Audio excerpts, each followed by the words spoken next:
पुणी थे YouTube channel ओम Shri Bagdi YouTube channel को स्वागत। लास्ट क्लास जो पढ़ाई तार आरंभ करिया।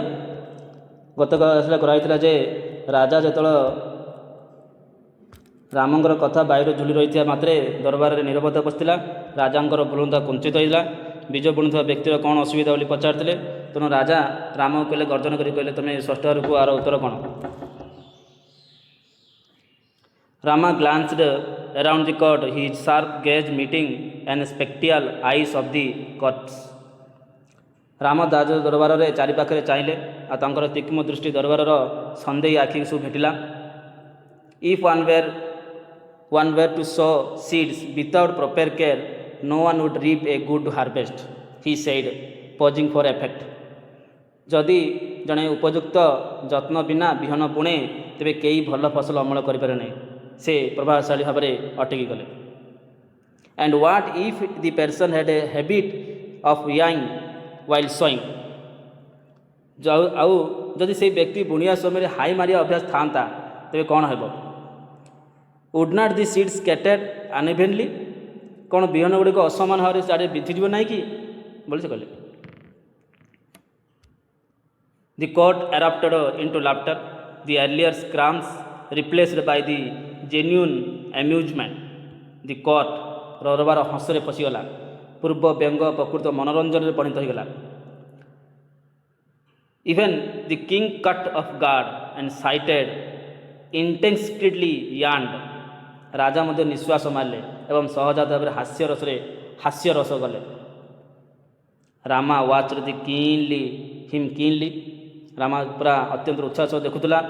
They continued, Your Majesty, is there anyone in the world who does not yawn? It is a natural as a breathing. Rama तांको कठोर भाव देखिला। राजा को देखी तापर कहला, महाराज ए दुनिया रे एपरी कई अच्छा कि जी हास्य करते ना एवं ए निश्वास नेवा परी एक स्वाभाविक। The king's expression shifted realization down. ज्ञान आसवा सहित राजा भावना बदलला। His mind raced back to his quarrel with his queen. तांको मन पुणी थे राणी सहित झगड़ा को फेरीगला। He remembered scolding her harshly for yawning while recite his poem. से तांको कविता पाठ करने समय राणी को कठोर भाव में गाड़ी देते मन पकड़े जो राणी हाई मारते। He realized how unfair he had been.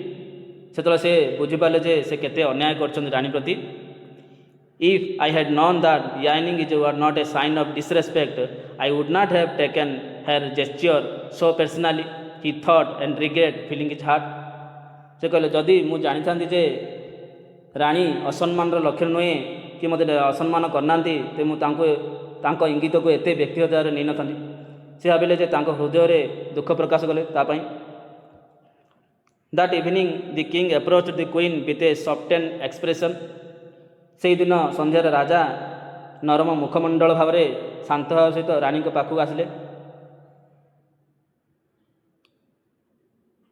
Tirumala he began his voice gently, I have been foolish. Tirumalamba से आरंभ कले डाकिकी जे तांको स्वर कमल स्वर, मु मूर्खता करतली। आई हैव बीन फॉलिश्ड, मु मूर्खता करतली। See now that I overreacted. आ मुझे देखिपार मु अत्यधिक प्रतिक्रियाशील प्रकाश करी। I let my pride blind me. मोर गर्व मते अंध करदेला। आई एम सॉरी, मु बहुत दुखित बोली से राणी कहले।